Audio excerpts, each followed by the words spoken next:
Testing 1, 2, 3, 4, 5. If you're watching the recording, check the timestamps to find out when we actually start this thing. Welcome. We're going to start in a few minutes to let some folks join us live. Even though I would say 60%, maybe 70% of the people who end up joining us show up halfway through.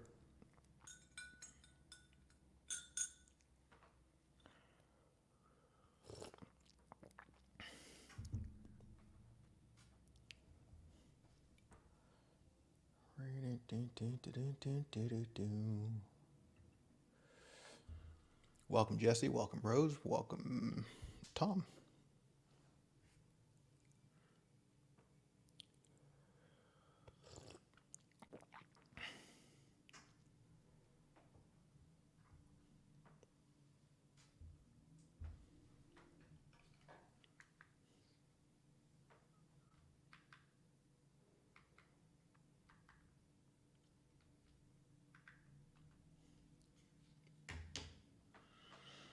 Welcome, Rima.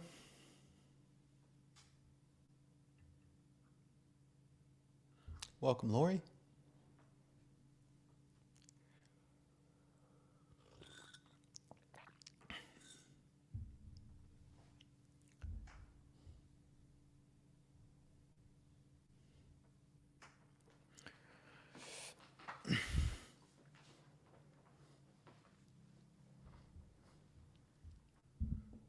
Welcome, James. Welcome, Chantel.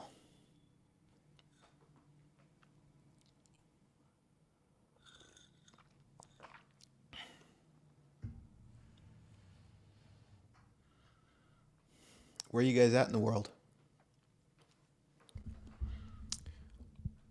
Welcome, Alina.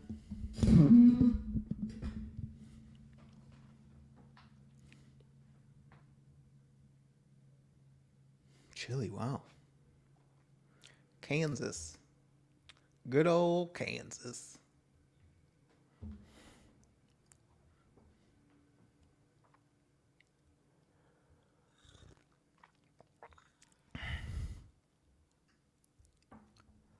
Welcome, Z. Wow, South Korea. That's a surprise. That's the internet for you. Connecting people from all around the world.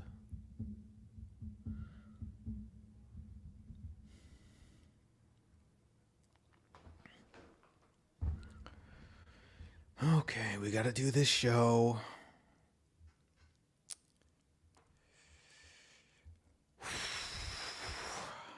A little performance anxiety. As usual.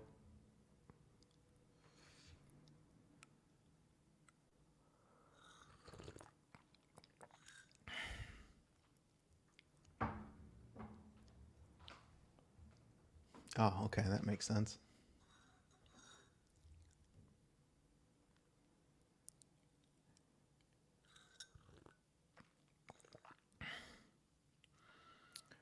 Oh my goodness.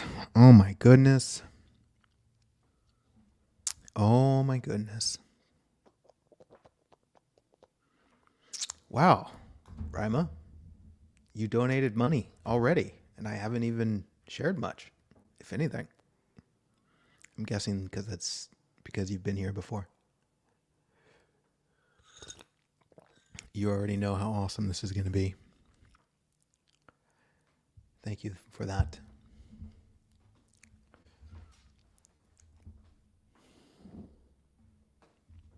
All right. Let's take a couple minutes and just be still. Or I'm going to take a couple minutes and just be still, and you're invited to join me. Hello, Jennifer. Come back to the next one, Z. Don't know when it is, but sometime. I'm going to take 2 minutes and just allow myself to connect with the moment and be present. And then from that stillness, I'll share some insight and wisdom on the topic. And then if there's some time, we'll hang out and answer some questions from the live audience. And then maybe do a super short and sweet guided meditation. Ready? All right. Let's just be still.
I had this funny thought just as we're about to begin.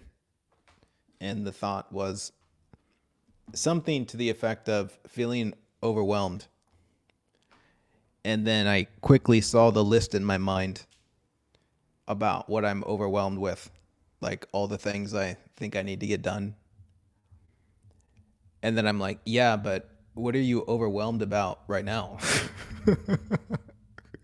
Nothing. I'm only overwhelmed by my idea of future stuff. In this moment over right now, there's nothing to be overwhelmed about. Especially when I disregard that list that isn't relevant to this moment and I just be here with you. There's no sense of overwhelm. Isn't that interesting? Like with overwhelm, there has to be this created external pressure. And that created external pressure is just an idea of external pressure.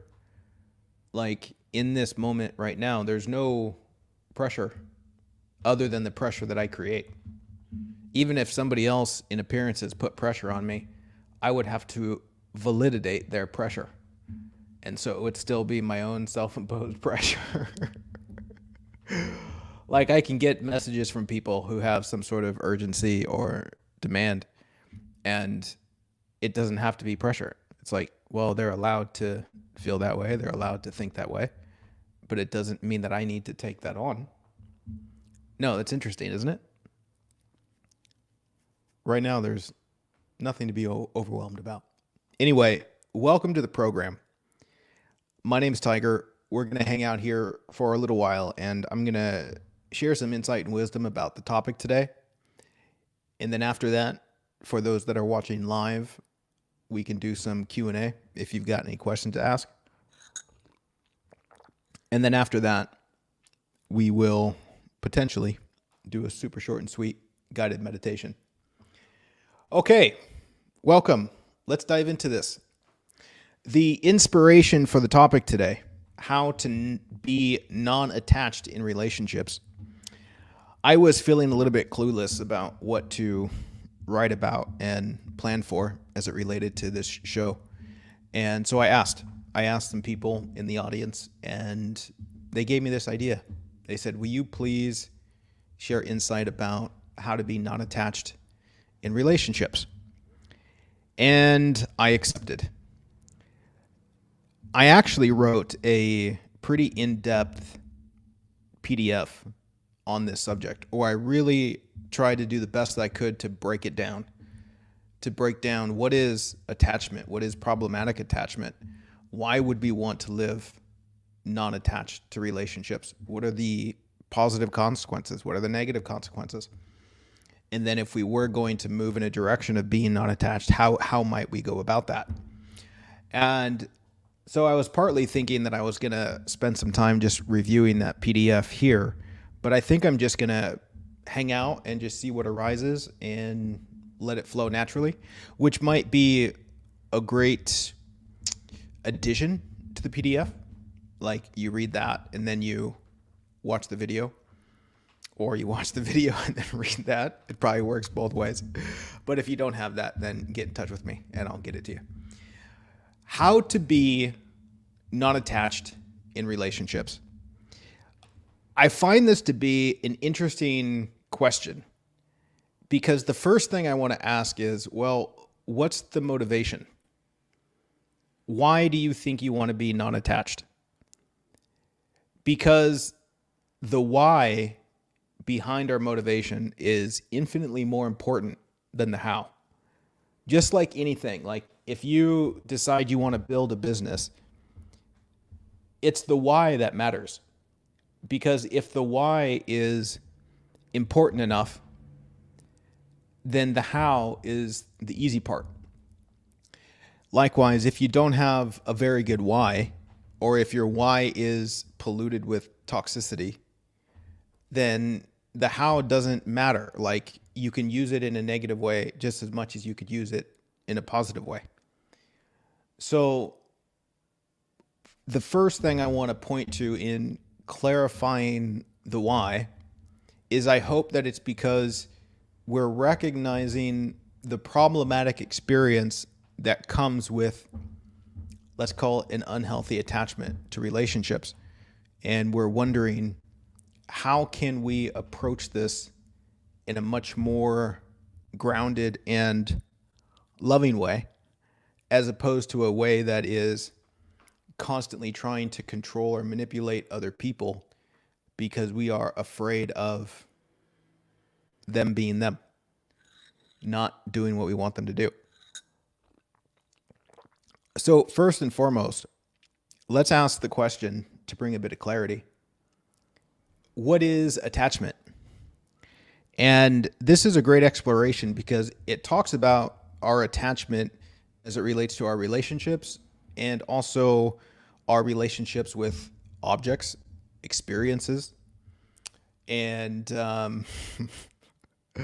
all sorts of stuff. You can be attached to your job. You can be attached to your boss. You could be attached to your parents. You could be attached to your lover or lovers, depending on your lifestyle choices. Or you can be attached to circumstances. What is the play of attachment? Very simply and directly, it's to draw your sense of identity from that thing that you are perceivably separate from. And what this does is that the thing you're attached to now has the power to influence how you see yourself because your identity is attached to that thing. What I mean by this is if you're attached to a job, meaning your identity is wrapped up in the job, then whatever happens in that job affects how you see yourself, which then affects your emotional experience. So there's things going on in that job that are beyond your control and don't need your control. But because you're attached, you try to influence a control that's not really for you to have, which ultimately withholds the freedom from life and other people. Essentially telling the job and everyone in the job that you should be how I want you to be so that I can see myself a certain way, which is also to say so that I can feel a certain way about myself. We can do this again with experiences. Life might not turn out how you thought it was going to turn out, and you can say, this means XYZ about me, which is to be attached to the experience. Likewise, one of the examples I use a lot to illustrate attachment is like the example of a car. It's very easy for people who are into, let's say, nice things to buy a car and think, okay, this car makes me cool. This car says I'm successful. This car says I'm worthy and valid. I am drawing my sense of identity from that car. And so whatever happens to that car now seems like it's happening to me. So if somebody comes along and scratches that car because I'm identified, then I will feel like I'm being scratched. And I really invite you to see the magic of this, where there's this psychological game being played where you're attached with the car, something's happening to the car, and you're having a visceral reaction to it that feels like you're being scratched. But yet, in reality, you can see very clearly that you're not the car. You can see very clearly that what the car does or doesn't do doesn't say anything about you at all. And so, to the point that if somebody scratches the car and you're not identified with it, there's not an emotional response that sees yourself as less than, right? I'm not saying that you would just let somebody scratch it. I'm saying the suffering is removed, because the suffering that we experience always comes down to an issue of identity that sees ourselves as less than. Like if you examine the suffering you experience in a playful, non-judgmental way, you'll recognize that behind the suffering is some sort of fear, tone, or message that thinks you're unworthy in some way. And that's what we're suffering over. We're suffering over some aspect that is a loss of identity. And so this is what happens in relationships. Whether, again, it's with anybody. In the aspect of the people that we're closest to, a question I often hear is, why is it that I'm so much more attached or triggered by those people that I'm closest to? Most commonly, this is with family. Well, the reason that is because they are your biggest source of defining your identity. Like you've spent an enormous amount of time with these people, and they have in some way shaped your self-perception, or you've looked to them to tell you who you are. And so you see that tying together that happens. And so now, because they are a major source of your identity, whatever they do or don't do seems to affect how you perceive yourself. And because of that, we now want the other person to be a certain way so it doesn't affect how we feel about ourselves. And you'll know, I mean, my God, I just assume you understand what I'm saying, because it's so obvious when we look at our experiences. Because in a playful way, you can put on an outfit and then ask your lover, how do I look at that in this? And they can say, oh, wow, that looks really bad. It makes you look ugly. And that's going to hurt a lot more than if you ask a stranger. Likewise with asking your family. Or you ask, your parents, what should I do with my life? And their input is going to have more of an impact than a stranger, positively or negatively. And so my point being, the mechanism of attachment in its most simple way is drawing your source of identity from that which you appear to be separate from. And if you look at your emotional experience as a human being, a lot of the ups and the downs are strictly related to the self-perception, how you see yourself. Most notably, we suffer while we see ourselves as not enough.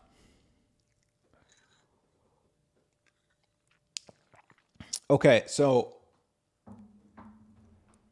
that kind of expresses attachment and a little bit of the problem it creates. But I also want to address the other side of this coin, which is something that we might call healthy attachment. Because in the human experience, the play of attachment psychologically serves a vital function of our development. Meaning that if you are engaged with another human being that,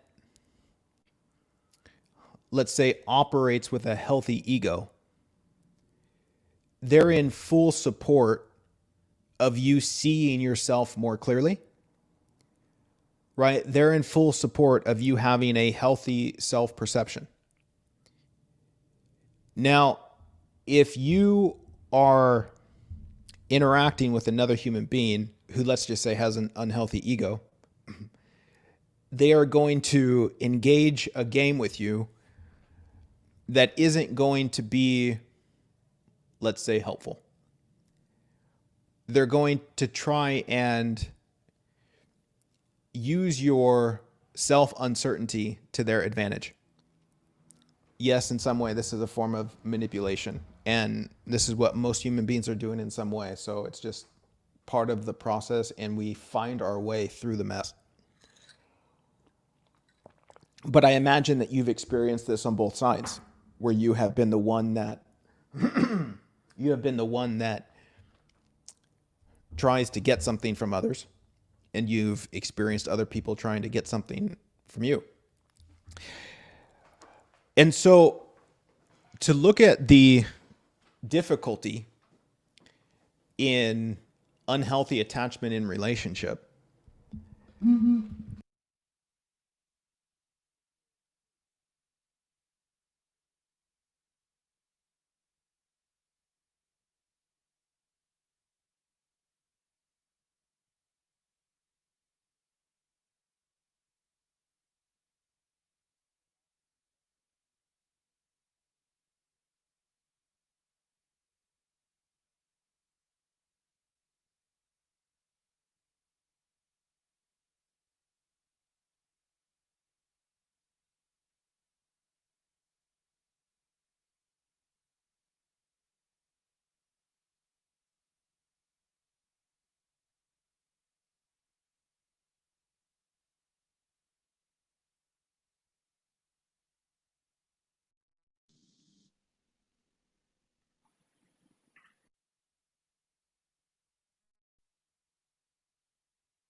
I bet you can hear me now.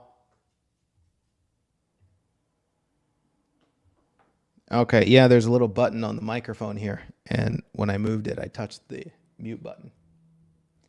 Wow, I'm so glad I could see the comments. Okay. That would be just like me to record a whole video and have it be on mute. That's happened many a times. Okay, where was I? Okay, so if we're going to make meaningful progress, we have to get radically honest with ourselves about the negative consequences of the thing that we're attempting to change.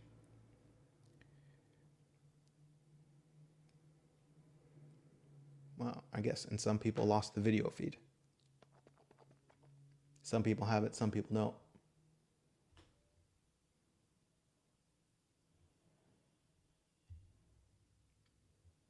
Okay. Okay.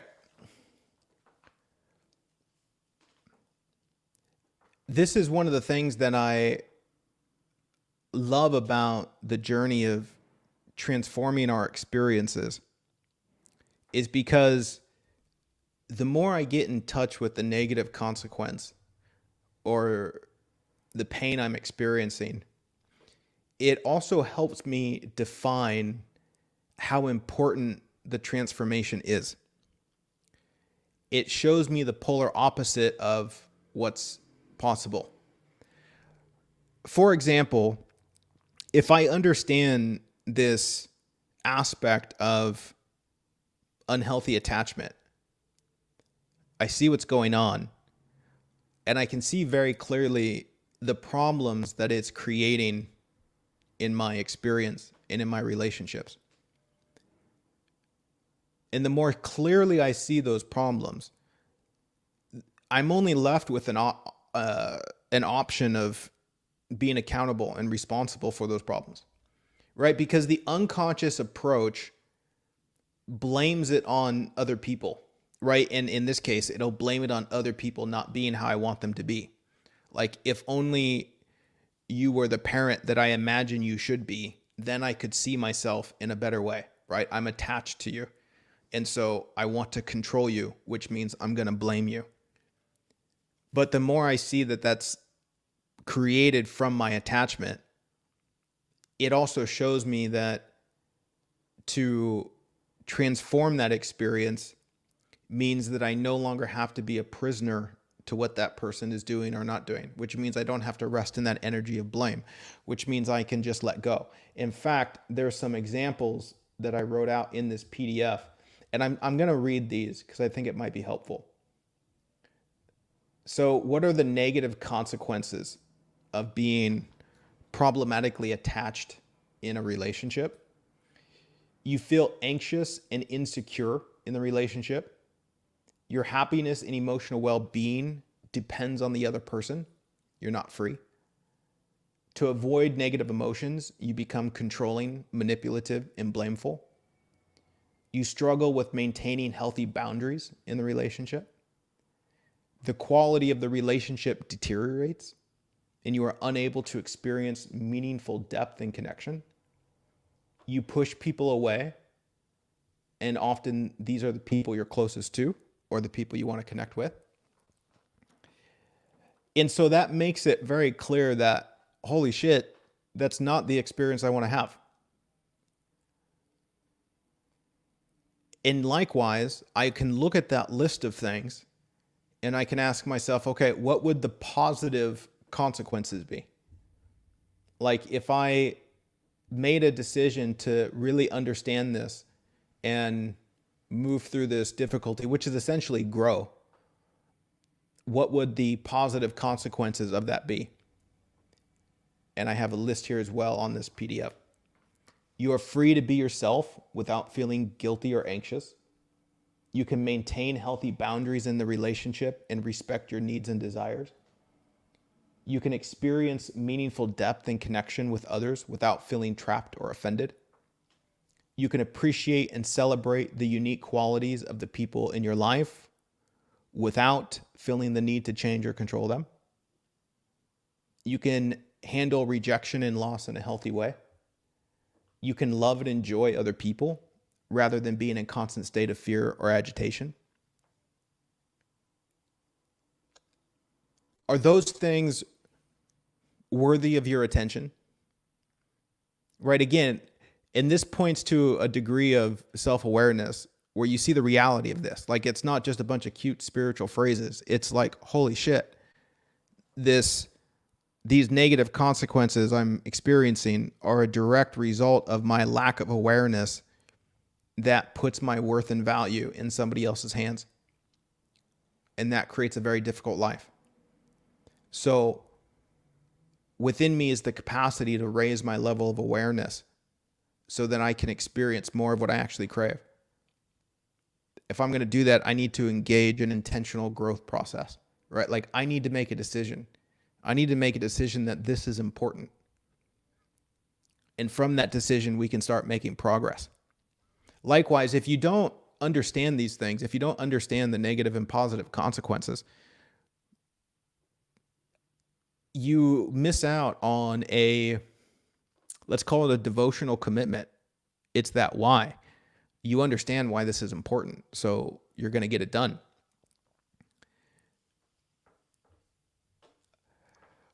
Okay, so say we understand that.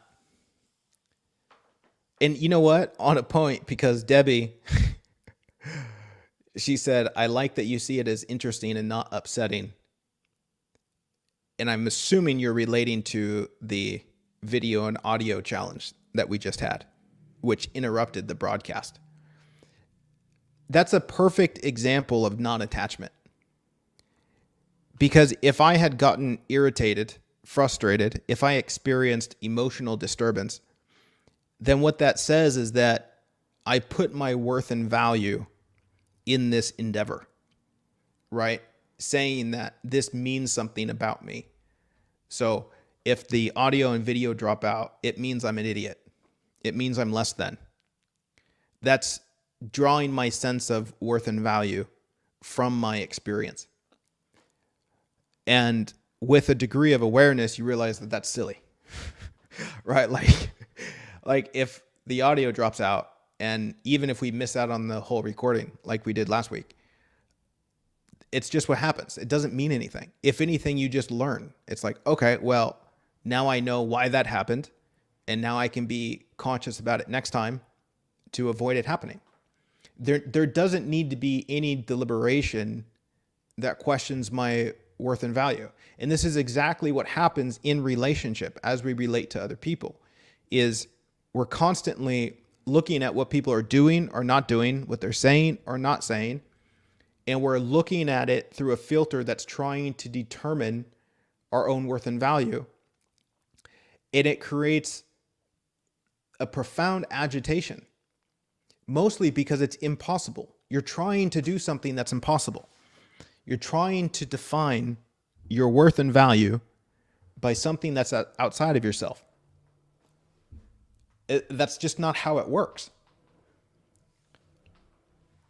And so it's beautiful that we get a pain response, because the emotional pain response is telling us to take a step back and question what you think is happening. Okay. I'm going to keep going a little bit on this PDF. And again, if you don't have this PDF, get in touch with me and I'll send it to you. How to be non-attached in relationship. I have this framework for growth in any area. And that framework is clarity, engagement, evaluation.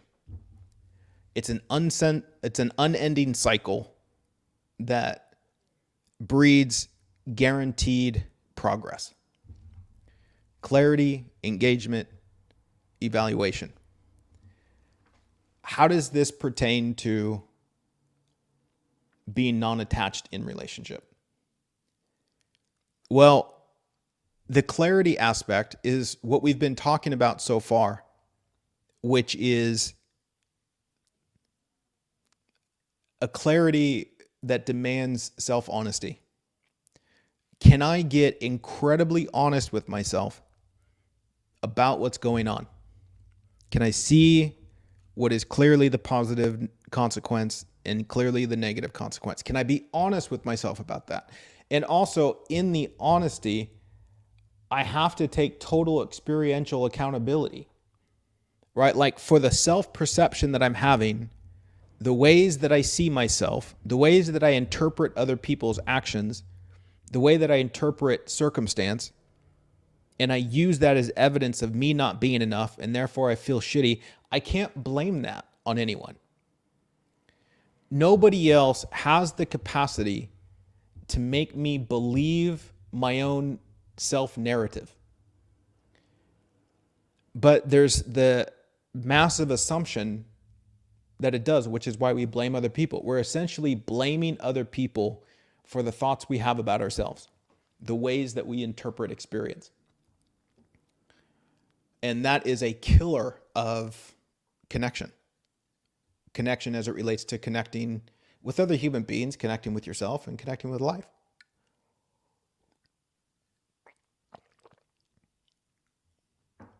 So in clarity is self-honesty. We'll call this step 1, come back to yourself. And I wrote some bullet points here under step 1, and I'll just read them. Can I be emotionally honest with myself and not hide from that honesty by blaming someone else? Can I then, in my own heart space, extend freedom to others to be as they are by realizing that what they do or don't do doesn't determine my worth and value? This is the essence of genuine forgiveness. I apologize for holding you responsible for the narratives I construct about myself. The next point. Rest in the energy of forgiveness and meet yourself in the unmet need that previously demanded someone else give you what only you can give yourself. Breathe into that realization that you were demanding someone else love you and accept you rather than you loving and accepting you. I find this to be incredibly profound because one of the things the attachment does is it tries to get other people to give you what only you can give you. In a way, it's because we don't love ourselves, we want somebody else to love us, which helps us hide from the fact that we don't love ourselves. And then when they don't show up in the way that we want them to show up, which helps us hide, then we have to meet that lack of self-love for ourselves. And that scares us. And so we blame the other person to put them back in line, essentially.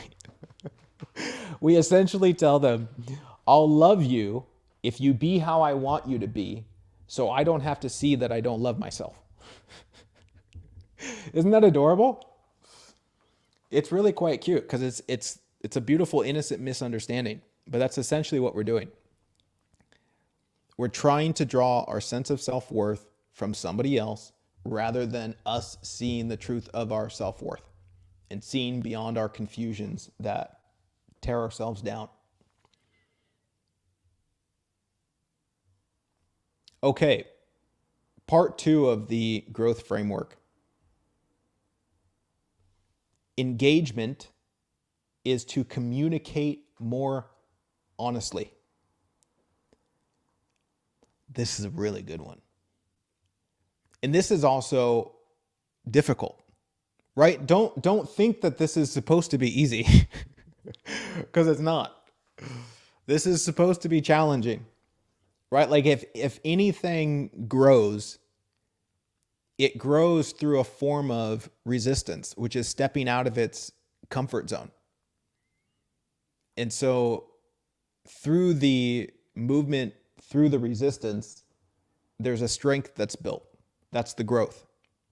And so the second part of the growth framework is engagement.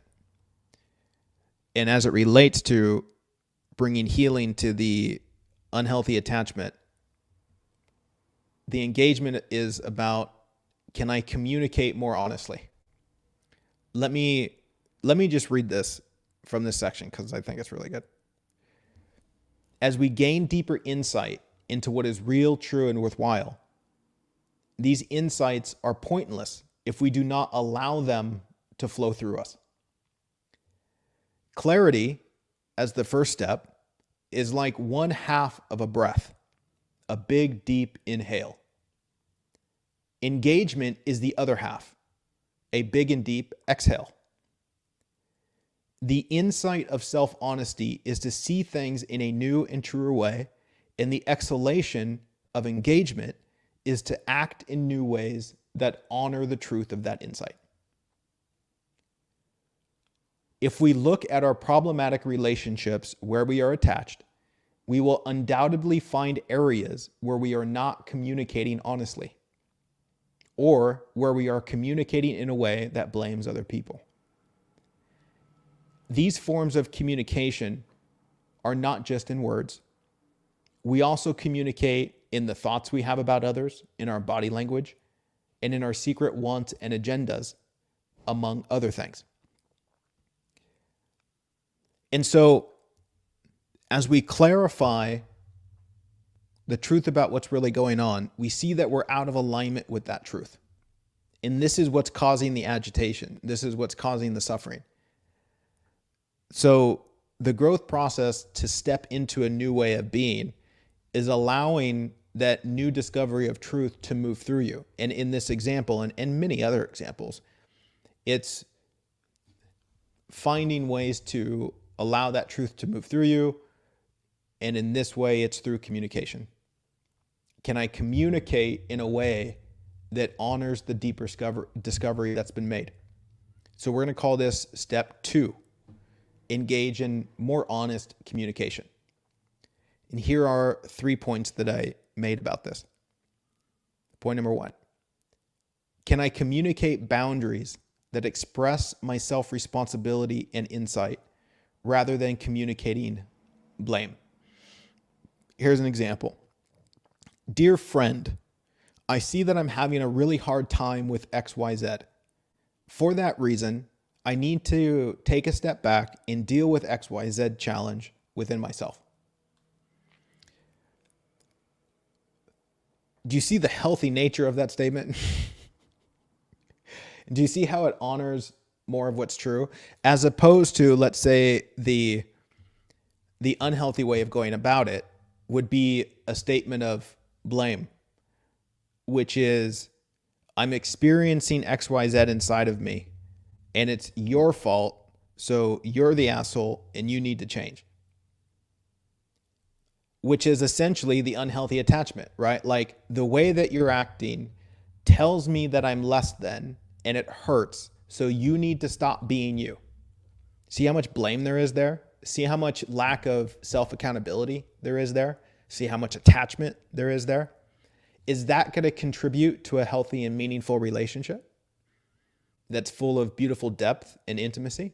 No, not at all. It's going to give you the exact opposite. Point number 2, can I communicate compassionate forgiveness that acknowledges my confusion and struggle without demanding that they change who they are? As an example, I apologize for blaming you as the source of my self-narrative. And this is really beautiful. It's a beautiful display of more enlightened communication. Like, you encounter this dynamic with another human being where you lose your shit, where you blame them, where you respond inappropriately. And then after you reflect on it, you realize the error in perception, right? You see that you turned it into something that it's not. You see that you got afraid. You see that you blamed them because you were afraid. And as you realize that, can you communicate that in an honest way?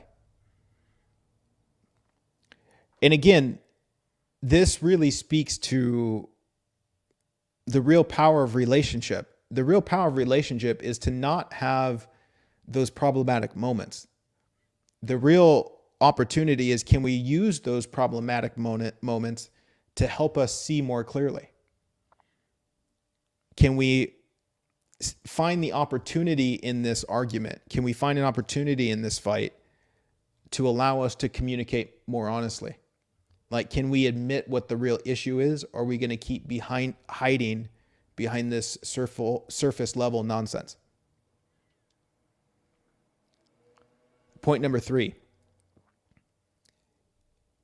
Can I communicate my refined standards and values that express what is important to me and what does and doesn't work for me in this relationship?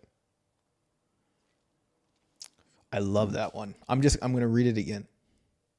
Can I communicate my refined standards and values that express what is important to me and what does or doesn't work for me in this relationship?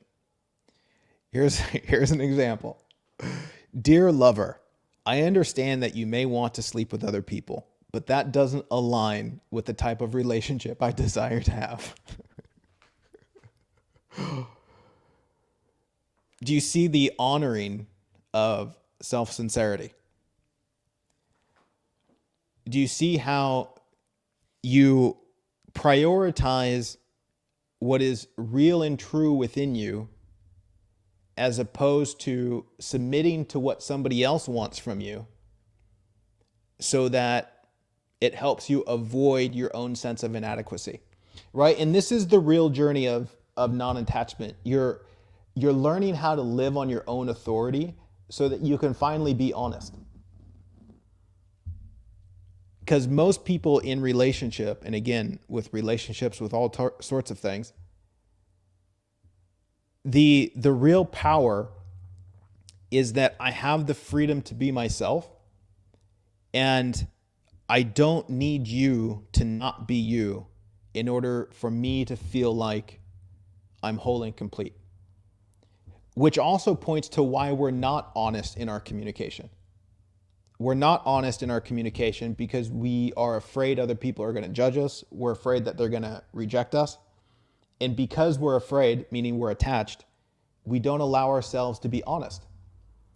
And because we don't allow ourselves to be honest with others, we don't allow ourselves to be honest with ourselves. And that sucks.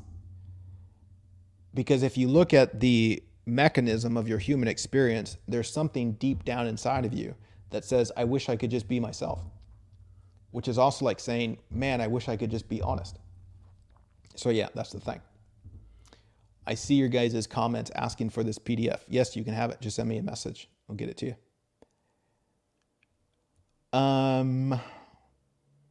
Yep, that was 3. Okay, the third and final aspect to this growth framework is evaluation. And in this context, evaluation is to rest, trust, and learn. And so once again, let me just read this for you. That soft space after we exhale, where there is no breath, no more effort. Here we have done our part. Now it's time to rest, trust, and learn. It can sometimes be exhausting to engage in honesty with others in the world. Often, we are exercising courage that battles a bit of fear. Not because we should or we have to, but because we see that it's deeply important. There is a certain satisfaction in facing these battles, as ultimately, we are fighting for the ability to be more honest and authentic in the world.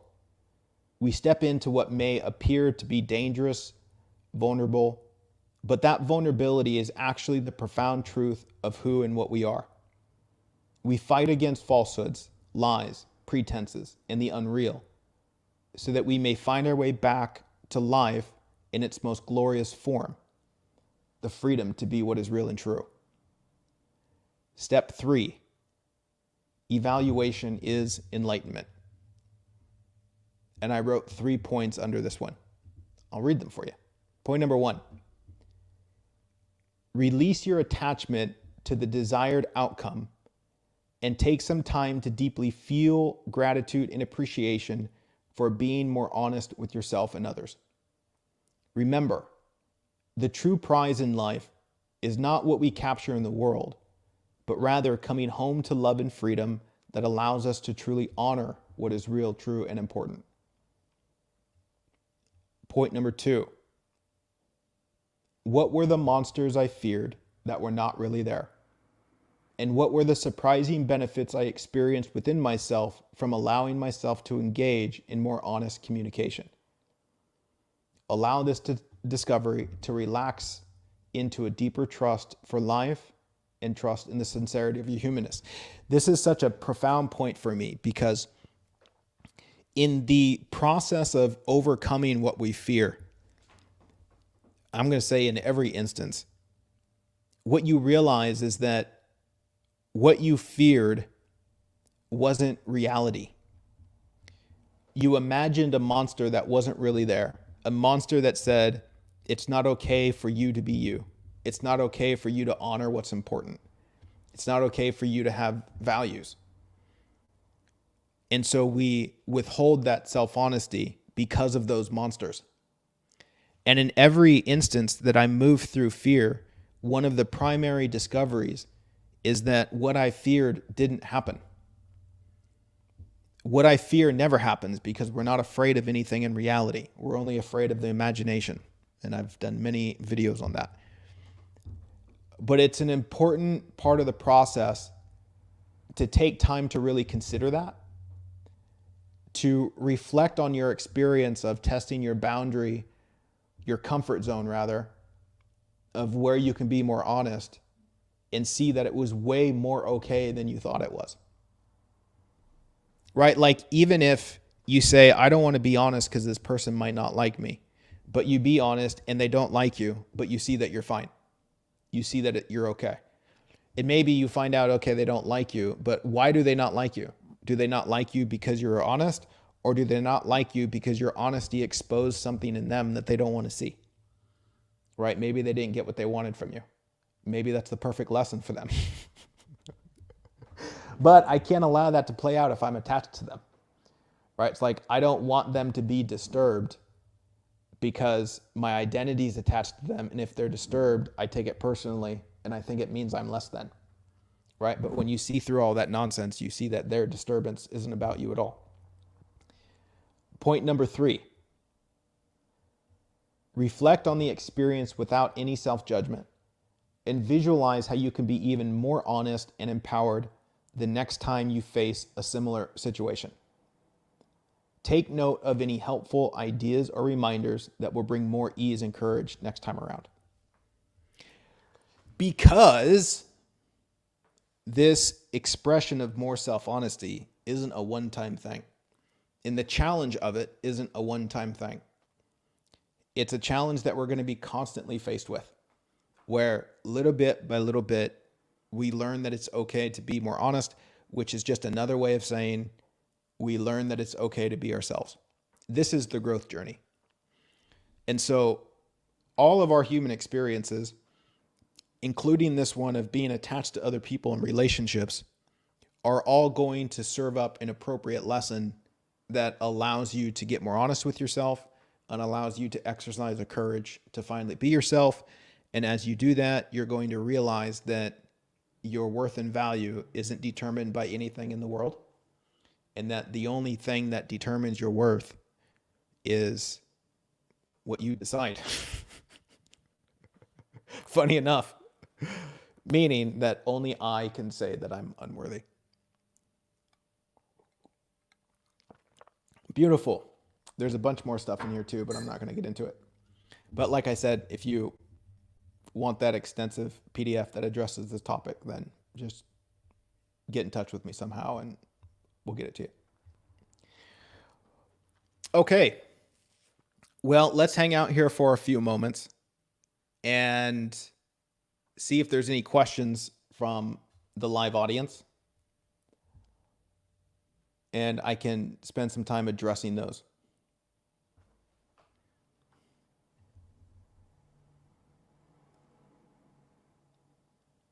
Kathleen, it's the internet. You gotta find a way.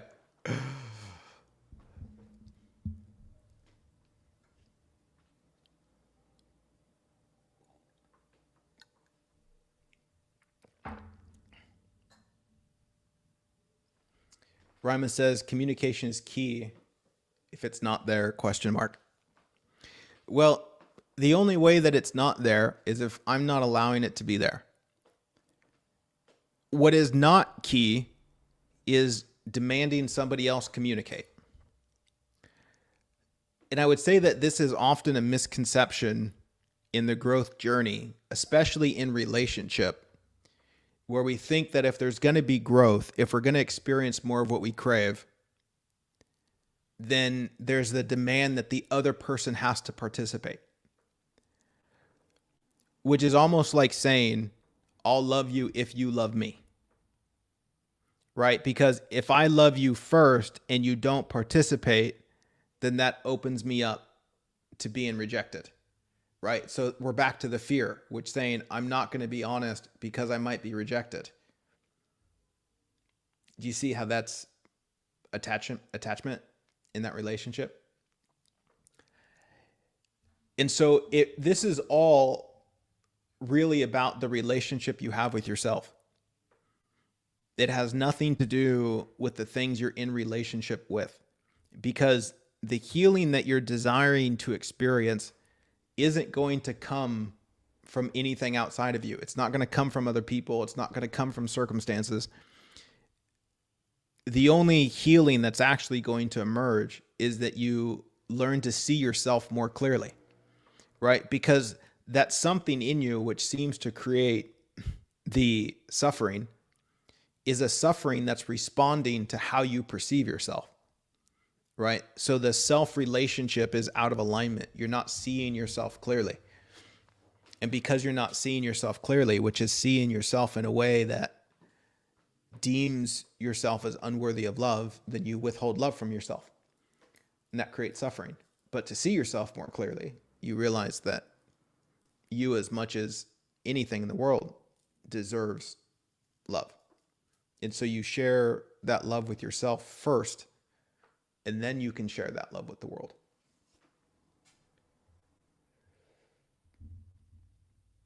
Laura says, I'm struggling with my relationship with my daughter, almost 22. She really treats me pretty poorly, constant picking at everything I say and do, and sarcasm. When I address it, she says that that's just her personality, but she doesn't speak to anyone else like that. I desire a better relationship, but I can't seem to figure this out. That's so great, Laura. Thank you for sharing. I love hearing that. I love hearing it because it's such a great illustration of the sincerity of struggle that we experience in our relationship, where we genuinely want to love someone, but they don't seem to be receiving that love. They push away that love, and then they treat us poorly. But in another sense, the part where you say, she treats me like that, but she doesn't treat other people like that, that makes perfect sense. Of course, that's what's happening.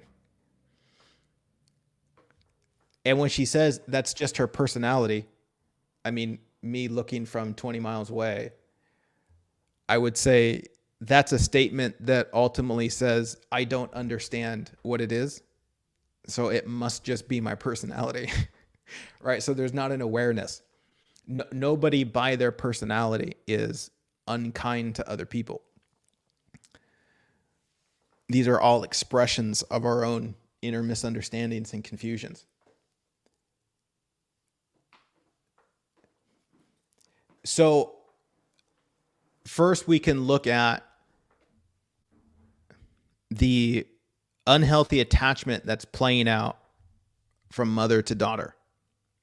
And again, you can only look at the role you're playing in it. Like whatever healing is going to be brought to the experience for you is going to be seen in how you are fueling this situation, right? It's like we have to let go of her and realize, okay, my situation isn't going to improve because she changes. My situation is going to improve because I see this more clearly. And again, I have half a paragraph about your circumstance, so I'm going to speak in generalities. What I assume that's happening, understandably, because you're human, you're suffering over this experience because the way that your daughter is behaving in some way is interpreted by you that says you're not a good mom, that says you're not enough, that says if only I was different, right? So we're looking at her behavior and we're saying this is a reflection of my worth and value. And I don't like that perception that I have. I don't like feeling that shitty about myself. So the misunderstanding says I need her to change. I need her to not be her so that I can feel like a good parent. Now you see the attachment here that says my worth and value is determined by her life journey. Now, what I just invite you to do is to go to that place of self-clarity and ask yourself, is that really true? Right? Like, is her path of learning and growing as a human being, going through her own struggles and challenges, which all human beings will, does that mean that you're unworthy? Or is that just how it's being interpreted? Because you're trying to find yourself in the daughter, right? You're trying to find your sense of identity. And again, like I mentioned before, this is the most common route for finding identity in the people that are closest to us. And so the parent-child dynamic is a huge one. Can you recognize the mechanism in yourself that's trying to feel worthy in your daughter? Can you look at the negative consequences of that? And before that, can you see how impossible that is? Can you see how untrue that is? Can you see that it will never work? And if you can see that, what are the negative consequences? And in some way, I imagine that you'll recognize that you're experiencing and creating a lot of difficulty for yourself and her because of that agenda.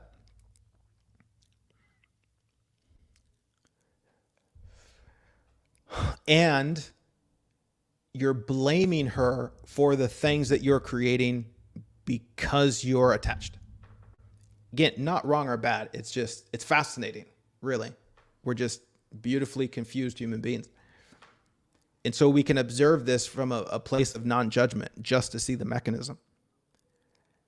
And then what we do from there is, in our acknowledgement of that, can we have a holy shit moment, take accountability for our own creation, and then say, I'm sorry for blaming you.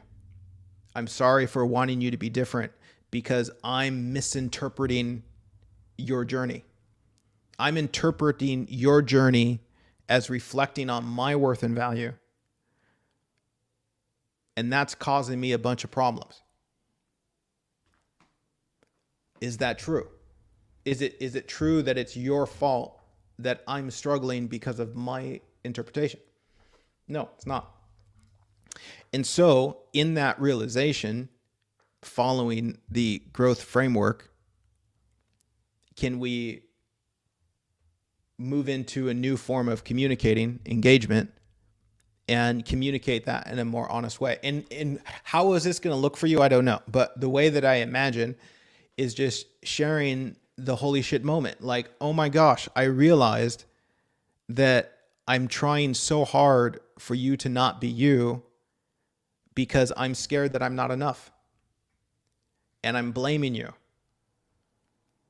And I'm being unkind to you, even though I think you're being unkind to me, because in a way, it's an expression of unkindness to not want somebody else to be what they are because I'm misinterpreting their path. It's a form of using them to validate your own self-worth, which is not extending a freedom. It's withholding freedom from their path, which will also energize their confusion, which then results in them being combative with you. So it always goes both ways like that. And so that's the engagement of more honest communication in whatever way that it shows up, in whatever way that you can. And then in the evaluation part, I would just rest in that, rest in the whole innocent misunderstanding of it all, and really relax in a profound gratitude for the truth of life beyond all of this confusion. Because again, this is the sacred quality of what's real and true. It's like, as you see beyond these mind's confusions, you open yourself up to a world of an immensity of love, compassion, and freedom. And so as I move through my own little areas of growth and touch upon the profound nature of life, I just take a moment to rest in a deep appreciation for it. Yeah. But thanks for that. That was a great opportunity to bring clarity. I'm going to do one more here, and then we'll do a short guided meditation. Kayla, if I pronounce that right, Kayla says, I still need more clarification on the healthy communication and speaking up. My mother never calls me, and that makes me sad. I know she probably doesn't have the capacity, but would still like to share with her how I feel.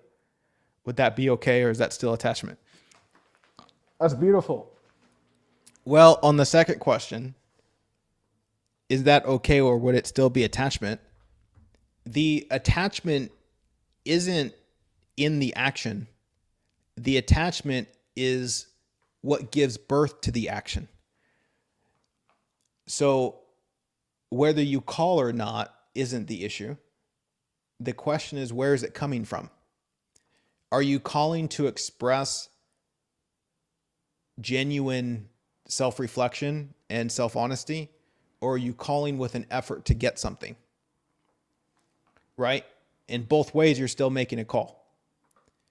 And so we can disregard the question of, should I do this or should I do that? It's more of a question of, where am I coming from? Like, am I coming from a place of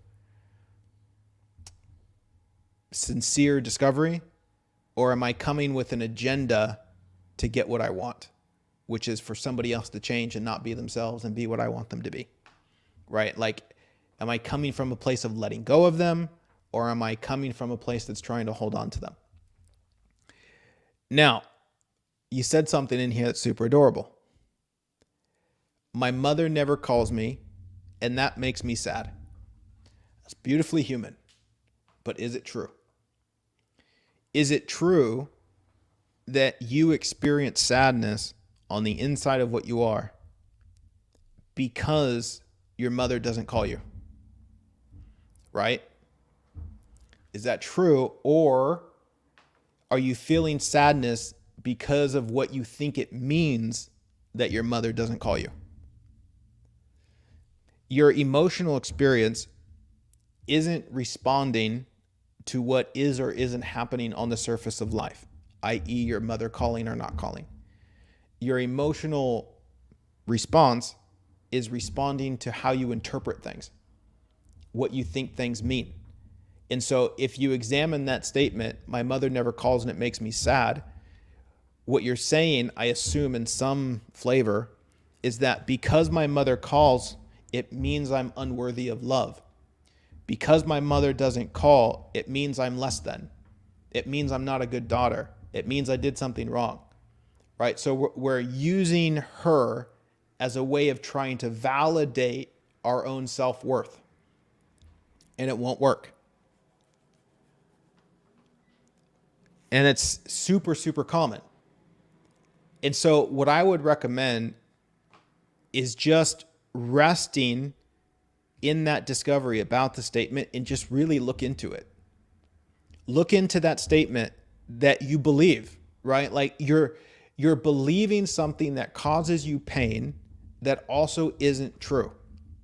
And so in believing that statement, you're experiencing a sadness or a pain and then blaming your mom for your interpretation. Do you see the confusion there?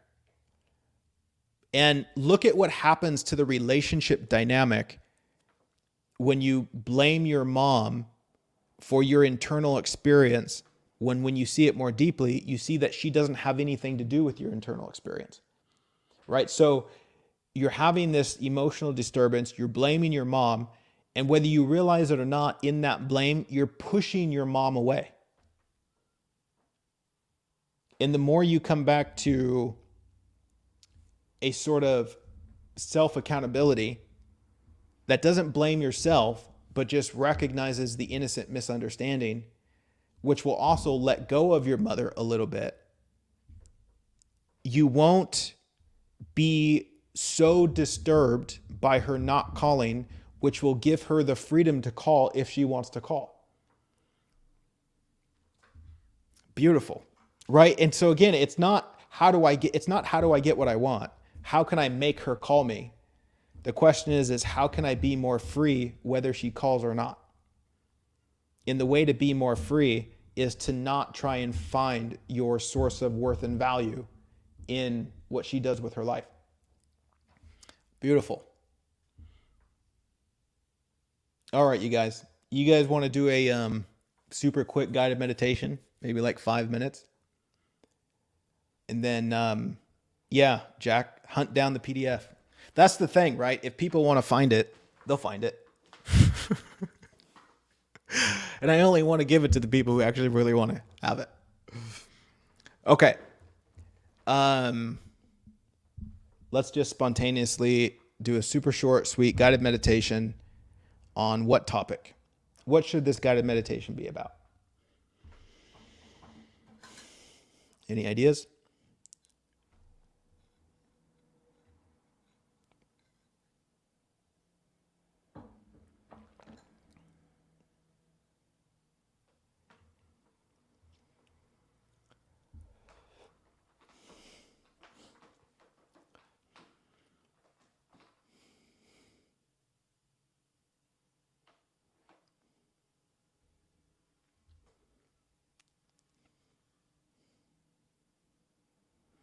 I'm looking for a title of the meditation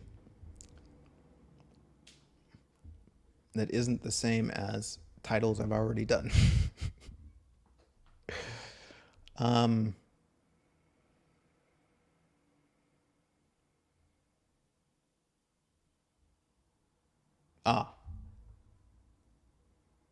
the courage to grow. There's things I can say in there that I think will be helpful. The courage to grow. Okay. And we'll shoot for 5 minutes. Here we go.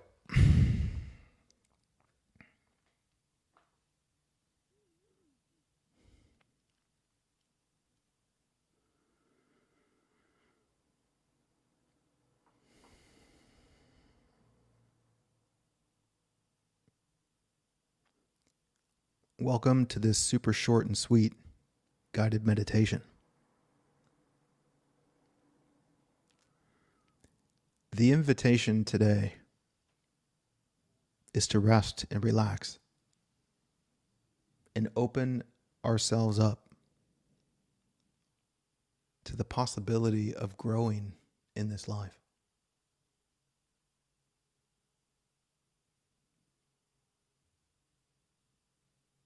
The opportunity to expand, to learn,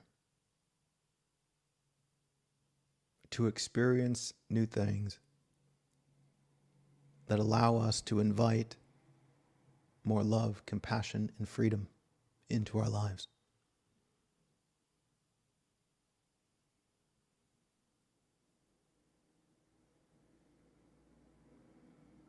Let's ground into the present moment. And we're going to do so by allowing ourselves to take 3 deep breaths. And with each breath, we're simply going to invite more and more presence. Let's breathe.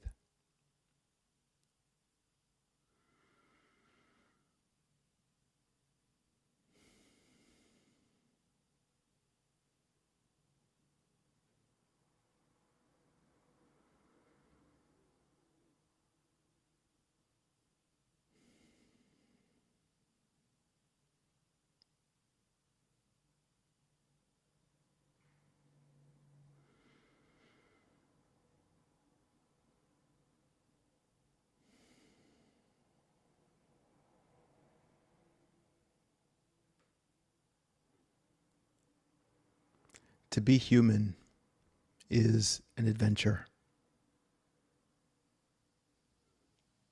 And in every adventure, there's the opportunity to grow. Because on this adventure, we understand where it is we'd like to go, what we might like to experience. However, if we're going to get there, we're going to encounter a bit of a battle. We're going to have to face our fears. We're going to have to test the boundary of our comfort zone. Because this is what's going to allow us to see things we didn't see before.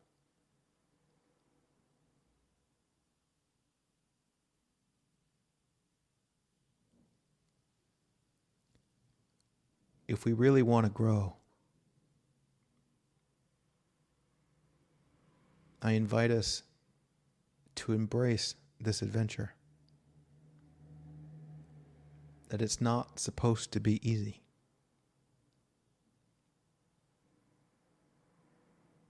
Can we welcome such a challenge? Can we see that it's worth it?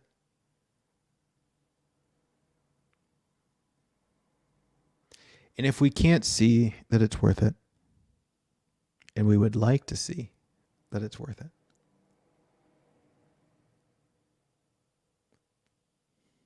then let's see just how easy that is to see. Because your desire to grow shows you the pain of not growing.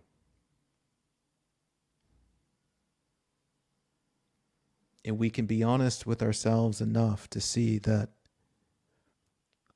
the disappointment or the dissatisfaction that we might be experiencing, the limitation,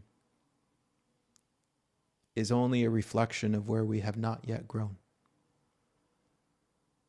And if we're going to experience more of what we desire to experience, we have to grow into that experience.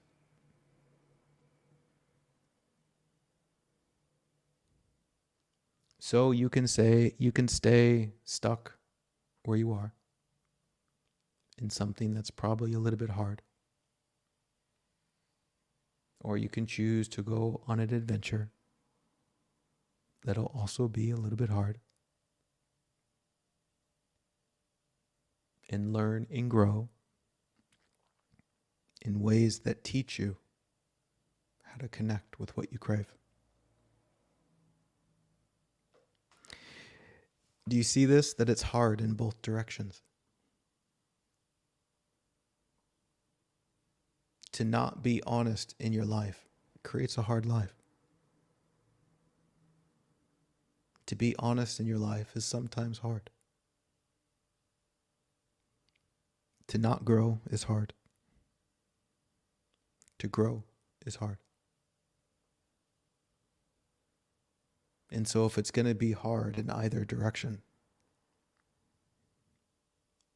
then let's pick a direction where the difficulty is worth it.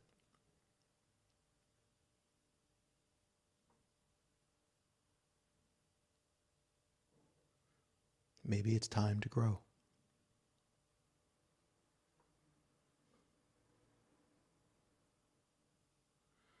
Thanks for meditating with me today.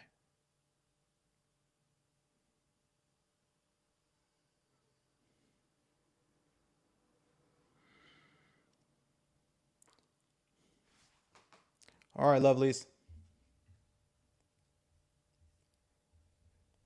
Thanks for hanging out with me. I'll be back next week, same time, different topic. If you have any topic ideas, let me know. Oh yeah, I forgot about donations. Thanks, Jennifer. I'm going to hang out here for 2 minutes and let people express their appreciation with donations to help support this work that we're doing, which is giving away enormous amounts of free support. Boom. Rachel, thank you. That buys me coffee for 2 days. Boom. Goddess Mo, thank you. Sita, thank you. That's lunch. You're welcome.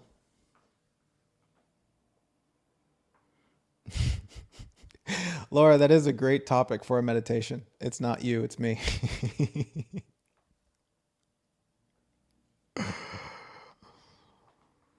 We'll have to do that one of these days. Nicole, thank you. Boom, donation. I will tell you that at the end of the month, when Insight Timer sends me my monthly payment for donations and other things. It's really an encouragement for me to keep doing these videos. It's like, oh, this is actually a good use of my time. So thank you.